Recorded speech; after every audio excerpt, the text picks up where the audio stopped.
This video will be a continuation on our Naruto series breakdown and a deeper look at our main character Naruto. In today's video we will be looking at the Sacral Chakra, and how this chakra is expressed in Naruto. In the future, we'll look at how the 7 main chakras are expressed with the rest of the main cast, because with the Naruto series, each cast member plays a pivotal role, and as a whole represent different themes and ideas. The Sacral Chakra is the second chakra out of 7, and is located below the navel, at the center of your lower belly, and in some teachings, its area of influence is expanded all the way to the genital area in both men and women.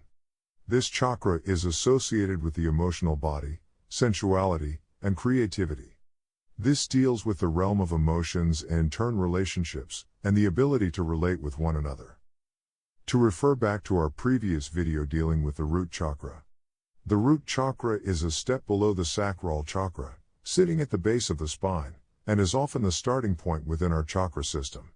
We stated in our previous video that karma was an expression of the Root Chakra, with the Root Chakra representing the areas in our life, like survival, material wishes, fear, etc. This is a common trait that we all share as human beings, such as our wide range of emotions and thoughts, centered on either the past or towards the future, and speaks to the commonality that defines our humanity. With the Sacral Chakra being a step above the Root Chakra, we can examine how Naruto deals with his emotions, the range of intensity and his maturity over the series. As we all know, Naruto is an orphan and as such, grew up without knowing what a family was, and spent his early childhood seeking attention elsewhere, by committing pranks or being a clown, which only drew disdain from the villagers, who in return Naruto grew up neglected, and it's until he graduated from the Ninja Academy, that a sense of what it's like to have family would be born. Naruto as a character is an open person, someone who's often outgoing, friendly and doesn't hide his emotions. Unlike his son Boruto, who's also an outgoing individual, but where they differ is that Boruto hides his true feelings, not wanting to burden his troubles with others, and portrays himself one way to others, but in the privacy of his home, we can see beneath the veil of his emotions.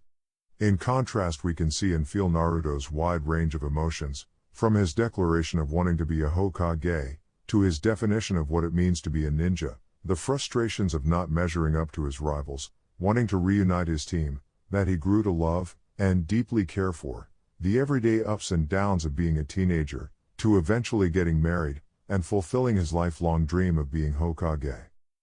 With all that in consideration, we can see the Sacral Chakra being expressed here, with Naruto's emotions being the key, and an insight to what he's thinking and feeling. And depending on the situations, and the intensity of it, we can see the Root Chakra being expressed here, whenever his feelings go from being upset to anger and then rage. Which shows us the close proximity between the two chakra points, but more importantly, the slippery slope of emotions. Either use it wisely, by understanding your emotions, and dealing with your inner trauma, or be used by it, and become a force of self-destruction.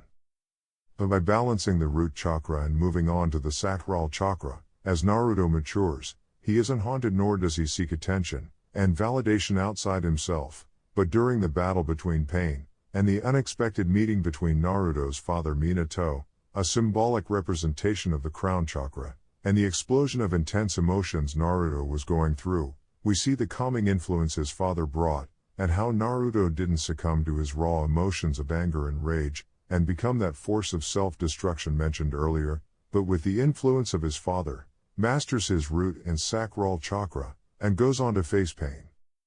The art of storytelling is to educate, entertain and enlighten the audience. It is not meant to be complicated, and some might say, we're making a mountain out of a molehill by doing series breakdowns such as this, but my response to those questions would be, everyone is entitled to their opinion, and to their point of view. I'm only expressing my point of view, that I believe as a writer, that the author is trying to convey to the audience.